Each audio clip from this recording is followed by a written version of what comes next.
My name is Lillian, and at 65 years old, I thought I knew my son Marcus better than anyone. For 40 years, my late husband Harold and I built Sweet Dreams Bakery from a single storefront in Austin, Texas, into a chain of 8 successful locations across the state. When Harold passed away 3 years ago from a sudden heart attack, Marcus promised he would take care of everything so I could rest and grieve. I trusted him completely. After all, he was our only child, the prince of our little bakery empire, who had grown up kneading dough alongside us. But sometimes the people closest to us are the ones capable of the deepest betrayal. Before I tell you this story, let me know where you are watching from in the comments below. If you have ever trusted the wrong person, please hit that like button and subscribe, because you need to hear how this mother fought back against a $13 million lie. Harold and I started Sweet Dreams Bakery in 1985 with nothing but a dream and a $5,000 loan from my sister. We worked 18-hour days, Harold specializing in artisan breads while I focused on pastries and cakes. Our hands were always covered in flour, our backs aching from long hours, but we were building something beautiful together. Marcus was just 3 years old then, and he would toddle around the kitchen in his tiny apron pretending to help by dropping chocolate chips into bowls. Those early years were magical despite the struggles.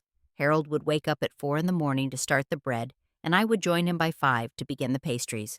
Marcus learned to count using muffins and learned his color sorting sprinkles. By the time he was 10, he could work the cash register and charm customers with his gap-toothed smile. Everyone in the neighborhood knew him as the Little Prince of Sweet Dreams. As the years passed, our single bakery grew. We opened our second location when Marcus was 12, then a third when he was in high school.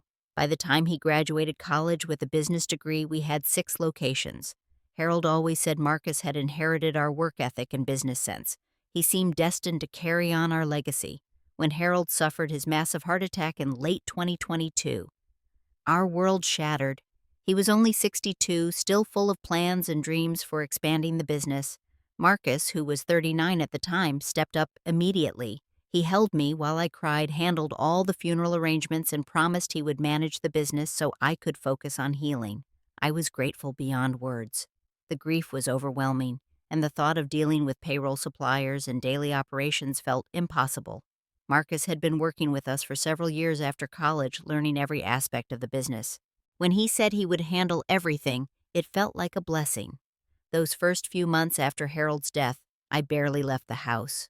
Marcus would stop by daily with financial summaries, always reassuring me that everything was under control. The numbers seemed stable, and I trusted him implicitly. He hired a new accounting firm saying we needed fresh perspective and brought in a lawyer to help restructure some of our business entities. It all seemed so professional and thoughtful. But looking back now, I realize those were the first moves in a carefully orchestrated plan to steal everything Harold and I had built together. About 6 months after Harold's death, Marcus began mentioning challenges facing the business. At first, it was subtle comments about increased competition from chain stores and rising ingredient costs. Then the complaints grew more frequent and concerning. He would sigh heavily during our weekly dinners, talking about how difficult it was to maintain profitability. Marcus would say things like, "Mom, you and Dad built this business in a different era. The market is so much more competitive now. These big corporations are driving small businesses like ours into the ground." He painted pictures of struggling sales and mounting debt that made my heart sink. According to him, we were barely keeping our heads above water, yet something felt off. Whenever I drove past our locations, they appeared busy. Customers were lined up for our famous cinnamon rolls every morning, and parking lots stayed full throughout the day. When I mentioned this to Marcus, he would explain that foot traffic did not necessarily translate to profit margins, that we were selling more but earning less due to increased costs. The conversations that really bothered me were the phone calls. Marcus would be in the middle of discussing business with me when his phone would ring. His entire demeanor would change, and he would step outside or into another room speaking in hushed tones. When he returned, he would brush off my questions, saying it was just supplier negotiations or employee issues. One afternoon, while having coffee at our original location, I bumped into Sarah Martinez, our former head accountant, who had worked with us for 15 years. Sarah had been like family to us, handling our books with meticulous care and genuine affection for our business. Marcus had let her go shortly after taking over, claiming we needed to streamline operations. Sarah looked uncomfortable when she saw me fidgeting with her purse and avoiding eye contact. After some gentle prodding, she finally spoke up. "Mrs. Lillian, I probably should not say anything, but there were things happening before Marcus let me go that did not sit right with me."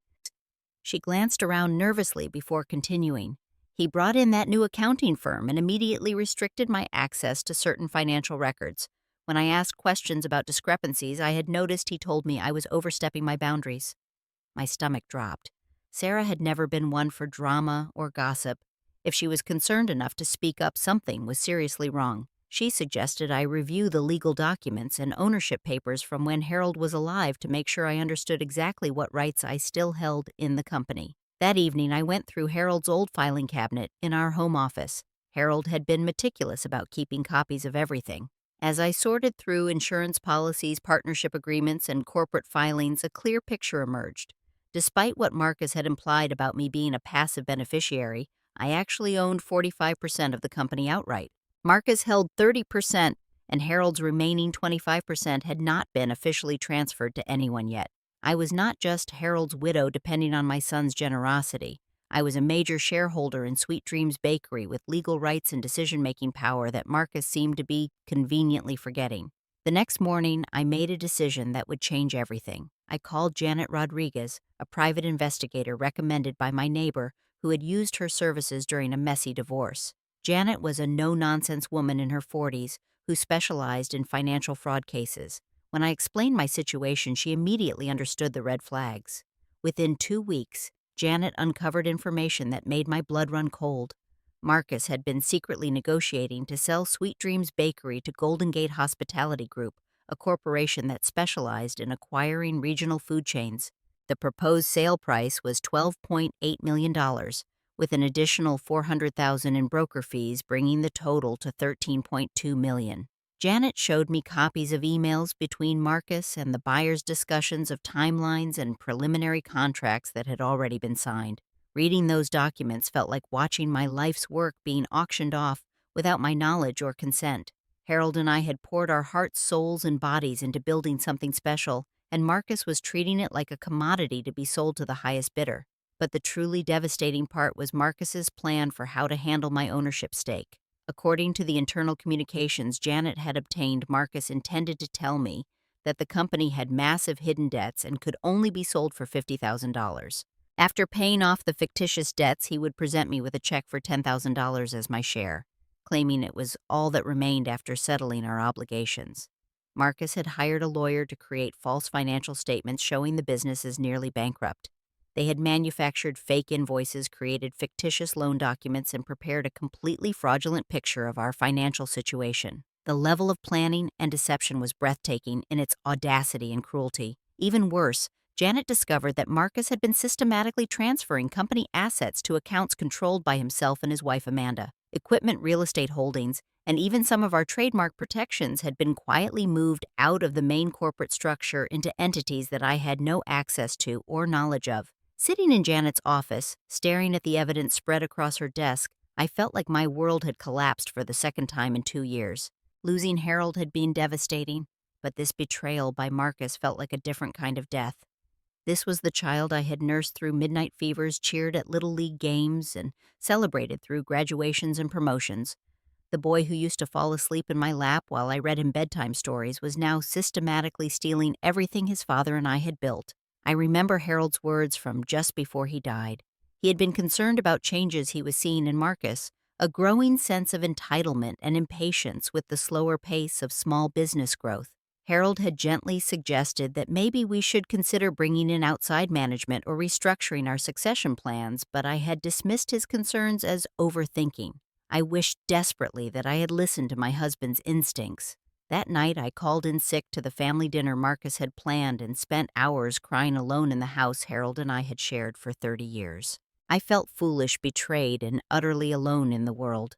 The next morning brought a phone call that would test every ounce of acting ability I possessed. Marcus called his voice artificially bright and cheerful, saying he had wonderful news to share. He asked if he could come over that afternoon to discuss an exciting development with the business. When Marcus arrived, he had brought a bottle of champagne and was practically bouncing with fake enthusiasm.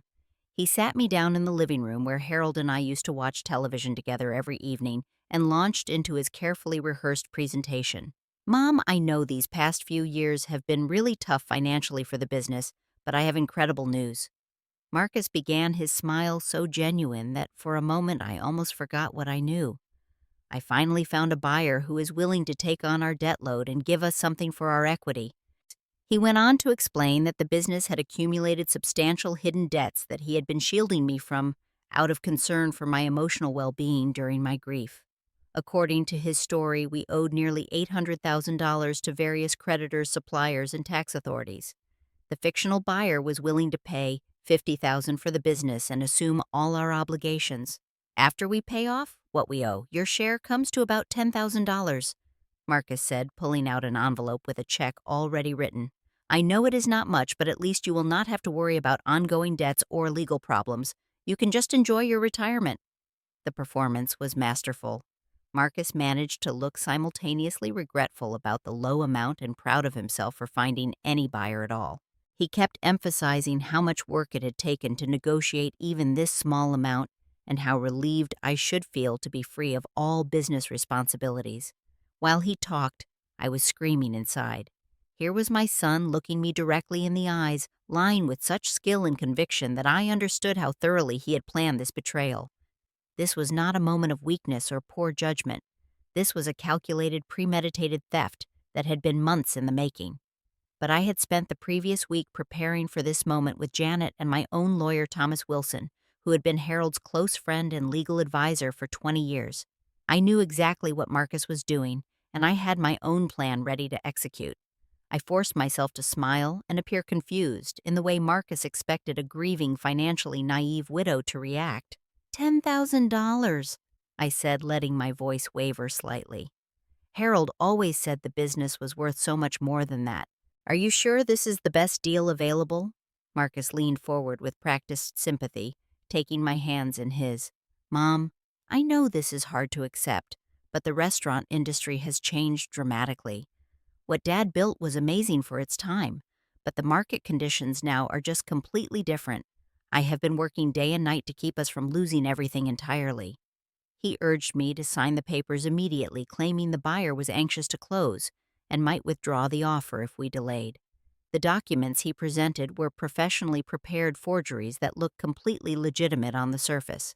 If I had not already known the truth, I might very well have signed away my life's work for a fraction of its actual value. Instead, I told Marcus I needed a day or two to process such a big decision that it felt overwhelming to finalize the end of everything Harold and I had built together.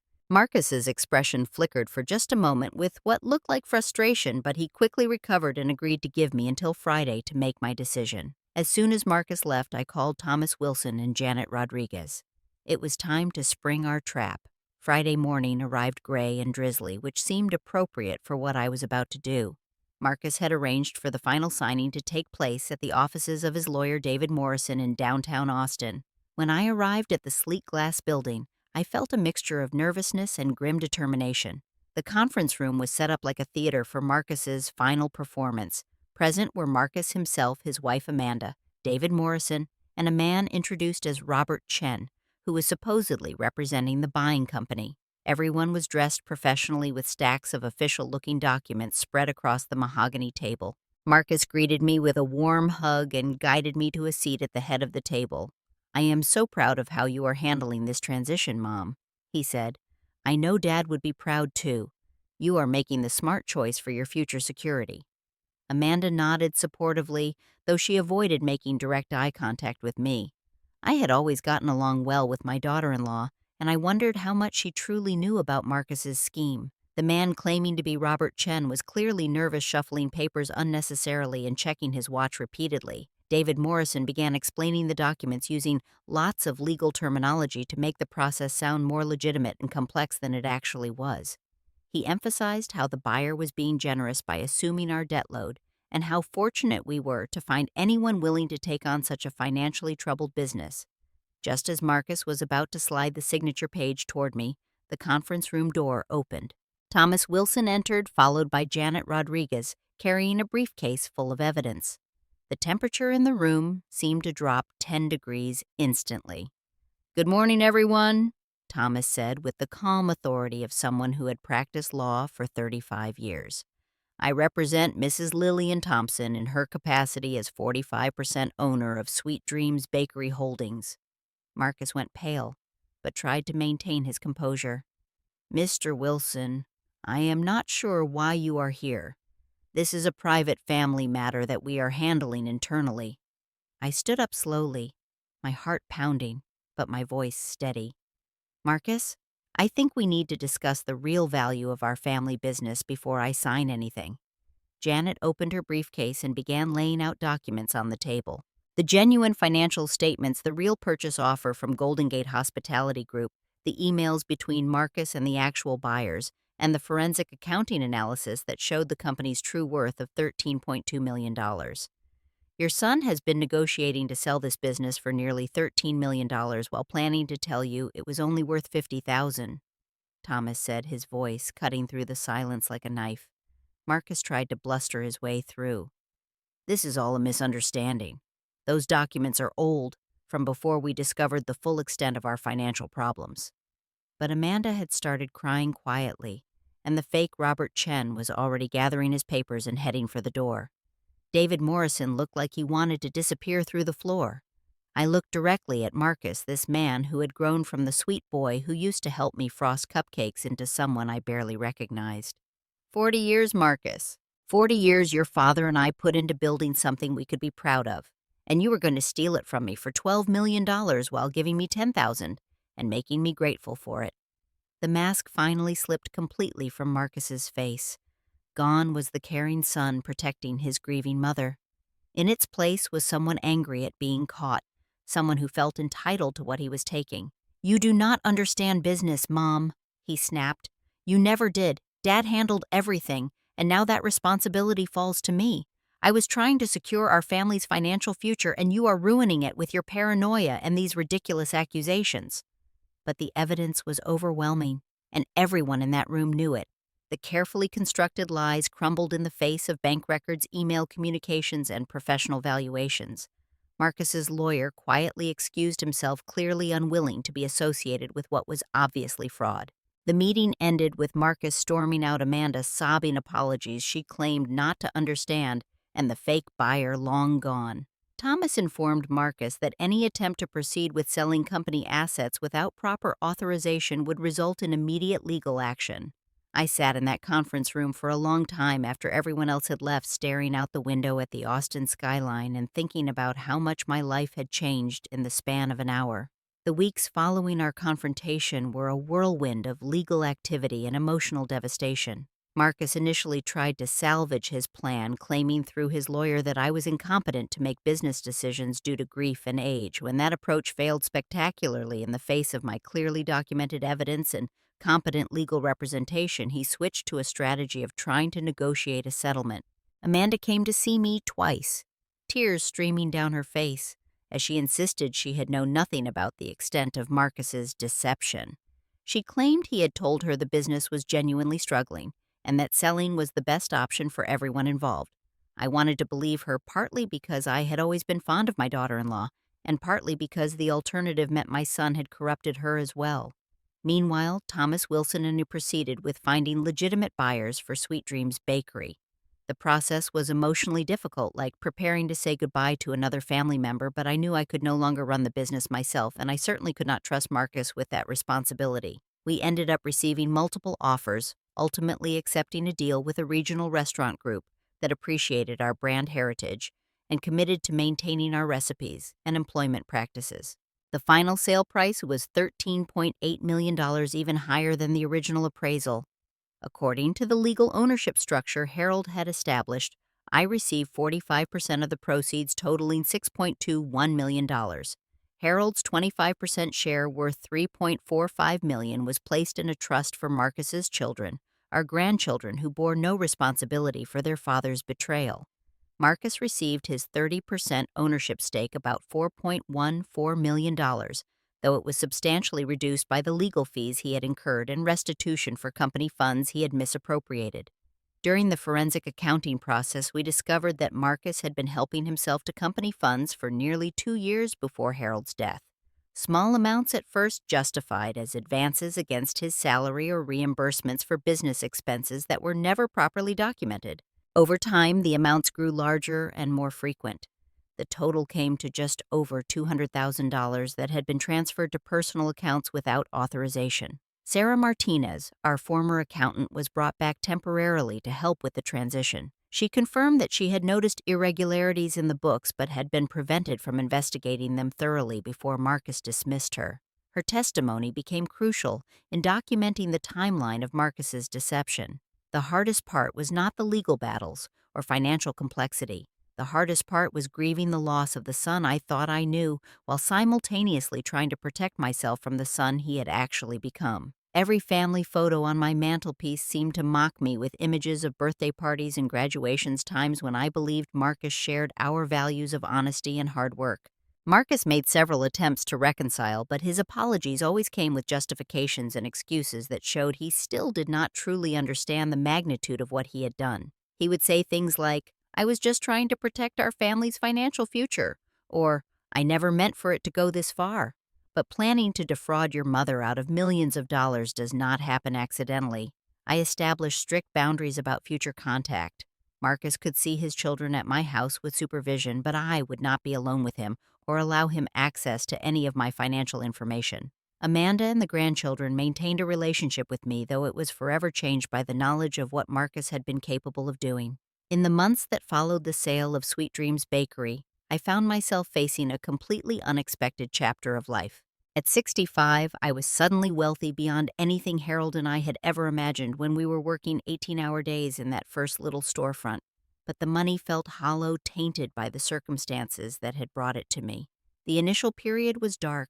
I spent weeks barely leaving my house, alternating between rage at Marcus's betrayal and guilt over my own failure to see it coming. I kept replaying conversations, looking for signs I had missed, wondering if I had somehow failed as a mother to produce a son capable of such calculated cruelty. My sister Patricia finally intervened, showing up at my door one morning with groceries and a firm insistence that I shower, get dressed, and accompany her to a support group for people who had experienced financial abuse from family members.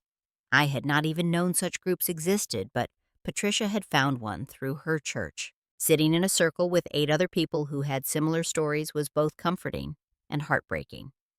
There was a man whose brother had stolen his inheritance while he was deployed overseas, a woman whose adult daughter had emptied her retirement accounts through power of attorney abuse, an elderly gentleman whose nephew had convinced him to sign over his house, then evicted him. Listening to their experiences helped me understand that Marcus's betrayal was not a reflection of my failure as a parent, but rather a choice he had made as an adult. The group facilitator, Dr. Rebecca Martinez, helped me work through the complex emotions of loving someone who had hurt me so deeply while still needing to protect myself from further harm.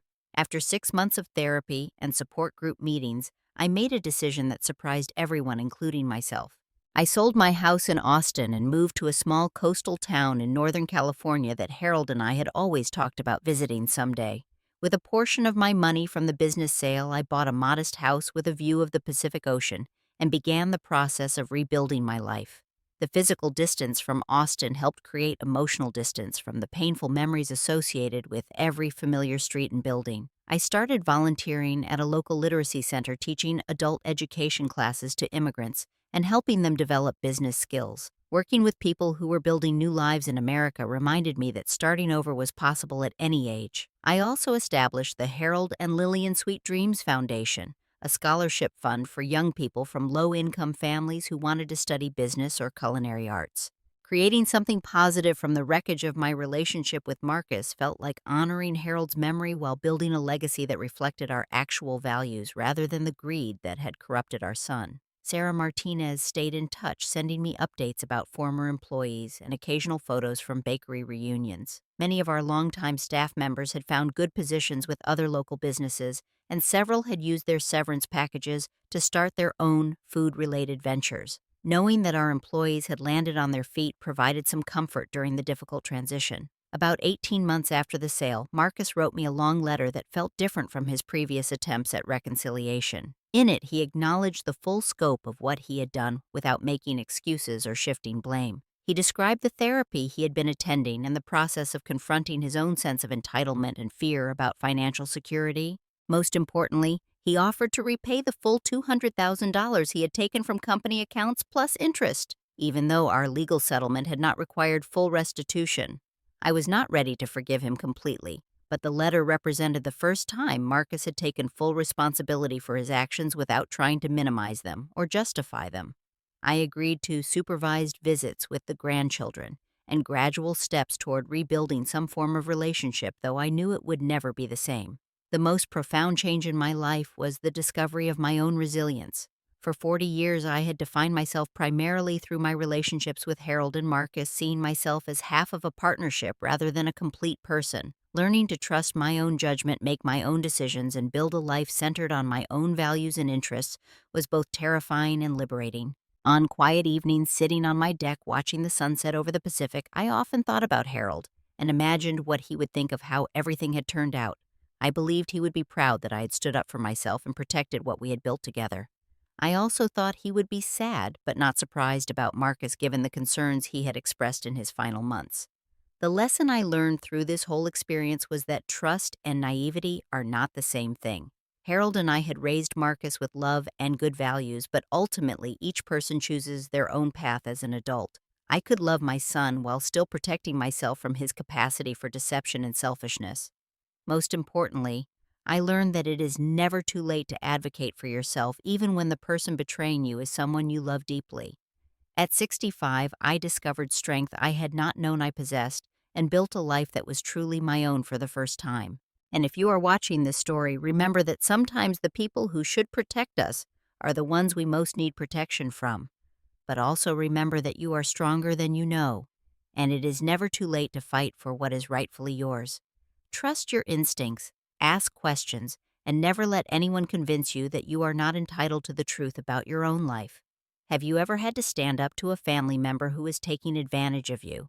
How did you find the courage to confront someone you loved who is betraying your trust? Share your experiences in the comments below because your story might help someone else who is facing a similar situation. Please like this video. If it resonated with you, subscribe for more stories about overcoming family betrayal and finding strength in unexpected places, and share this with anyone who might need to hear that they have the power to protect themselves no matter who is trying to take advantage of them. Thank you for listening to my story. And remember that your worth is not determined by how others treat you, but by how you choose to treat yourself. May you always have the courage to stand up for what is right, even when it is painful, and may you find peace in knowing that protecting yourself is not selfish but necessary.